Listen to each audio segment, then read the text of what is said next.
Hello guys, Paradise. So Nani career లో highest hype ఉన్న movie అని చెప్పుకోవచ్చు, హైయెస్ట్ గ్రాస్ కలెక్ట్ చేసే మూవీ అని కూడా చెప్పుకోవచ్చు అనమాట. సో దీని గురించి నేను ప్రత్యేకంగా చెప్పనక్కర్లేదు. ప్యారడైజ్ అనౌన్స్మెంట్ దగ్గర నుంచి అసలు ఎక్కడికే వెళ్ళిపోయింది అనమాట. అనిరుద్ బీజం కానీ ఎవ్రీథింగ్ అదైతే చాలా మందికి ఎక్కేసింది అనమాట. సో హైప్ అయితే మామూలుగా లేదు. జనరల్ గా నాని క్లాస్ ఫిలిమ్స్ చేస్తారు, అన్ని రకాల ఫిలిమ్స్ అయితే నాని చేస్తాడు అనమాట. సో దాని తర్వాత మాస్ ఫిలిం అంటే తన కెరీర్ లో దసరా అని చెప్తాను నేనైతే. తర్వాత మొన్న హిట్ త్రీ వచ్చింది. హిట్ త్రీ వచ్చింది కానీ అంత సాటిస్ఫై చేయలేకపోయింది అనమాట. ఇప్పుడు ప్యారడైజ్ మీద మామూలు ఎక్స్పెక్టేషన్స్ లేవు. ఎక్కడికో మోస్ట్ వైలెంట్ ఫిలిం అవుతుంటది. అంటే రా లాంగ్వేజ్ ఉన్నది, రా స్టేట్మెంట్ అంటారు, రా లాంగ్వేజ్ అంటారు.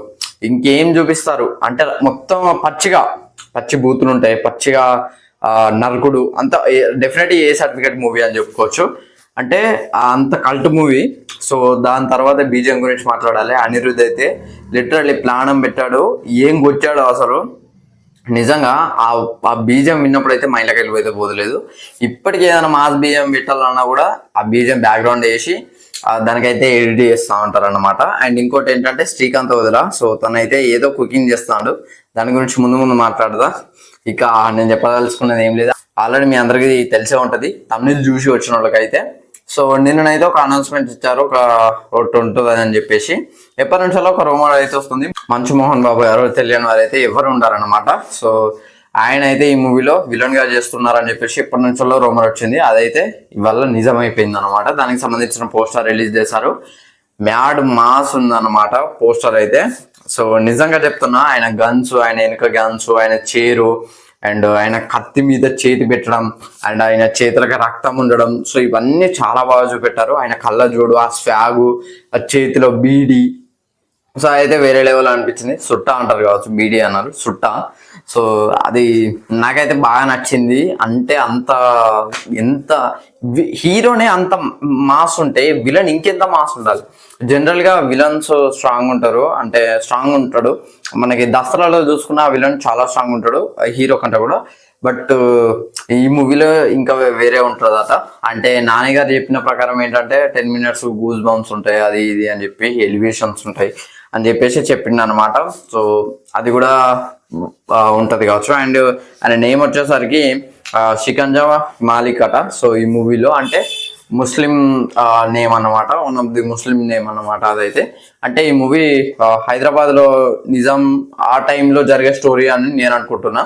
ఎందుకంటే చార్మినార్ని చాలా బాగా హైలైట్ చేసి చూపించారు అనమాట. అదే ది ప్యారడైస్ అని చెప్పేసి చెప్తున్నారు. So Nani versus Mohan Babu fight sequence, అదే జడల్ వర్సెస్ ఈ పేరు షికంజా మాలిక్. సో వీళ్ళిద్దరికి ఫైట్ ఉంటే అది స్క్రీన్ పై మనం చూస్తుంటే మాత్రం గూస్ బంప్స్ వస్తాయి. అంటే అప్పటి వరకు హైప్ ఉంది ప్యారడైజ్ మీద, వేరే హైప్ ఉంది. దానికి తోడు మోహన్ బాబు గారిని తీసుకొచ్చి ఇంకో హైప్ చేసిండు అనమాట మన శ్రీకాంత్ ఓదెల అయితే. సో ఈ మూవీ వచ్చేసరికి 26th March 2026 లో అయితే రిలీజ్ కాబోతుంది. సో ఇంకా టైం ఉంది, 5 months దాకా టైం ఉందన్నమాట.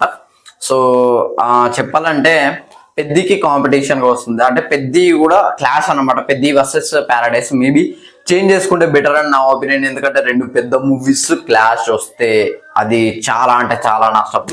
సో నేనైతే ఈగర్ గా వెయిట్ చేస్తున్నా ఆయన క్యారెక్టరైజేషన్ కొరకు. సో ఆయన పోస్టరు నాకైతే మైండ్లోకి వెళ్ళిపోతలేదు. అండ్ ఇంకోటి చెప్పడం మర్చిపోయా, ఆయన ముస్లిం కదా ఈ మూవీలో. అంటే ముస్లిం నేమ్ యాక్చువల్లీ అది షికంజా మాలిక్ అని చెప్పేసి ముస్లిం నేమ్. సో అది ఇక్కడ హిందూ మెడలో చూడండి, ఆయన మెడలో చూడండి దాన్ని ఏమంటారు, శివుడిది ఓం ఉంటుంది, ఓం. ఆ ఓం అనేది మెడల్ వేసుకున్నాడు. అండ్ దాంతోపాటు ఇంకో లాకెట్ కూడా మెడల్ వేసుకున్నాడు. అంటే ఆయన అన్ని మతాలను గౌరవిస్తారు కావచ్చు మేబీ ఈ క్యారెక్టరైజేషన్. సో ఒక మంచిగా ఉండే విలను చెడ్డగా మారితే ఎలా ఉంటుంది అది మూవీలో చూస్తారు కావచ్చు మేబీ. సో ఇది ఫ్రెండ్స్ ఓవరాల్ గా ప్యారడైస్ మూవీకి సంబంధించిన అప్డేట్ అయితే. వీడియో నచ్చితే లైక్ చేయండి, షేర్ చేయండి, కామెంట్ చేయండి, ఛానల్ని సబ్స్క్రైబ్ చేసుకోండి. థ్యాంక్స్.